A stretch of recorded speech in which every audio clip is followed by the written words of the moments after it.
Welcome back to Rice.AI Code Room. Today we are tackling LeetCode 874, Walking Robot Simulation. The problem tells us a robot starts at the origin 0, 0 on a 2D plane. It receives a sequence of commands to move forward, turn left, or turn right.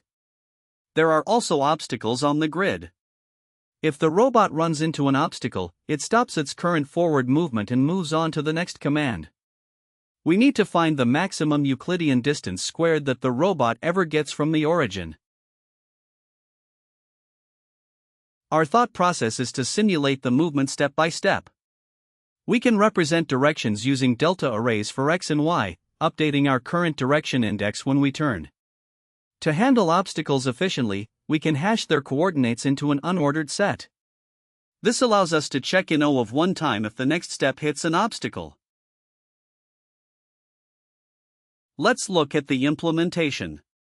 We initialize our direction arrays and an unordered set for the obstacles. We iterate through the given commands.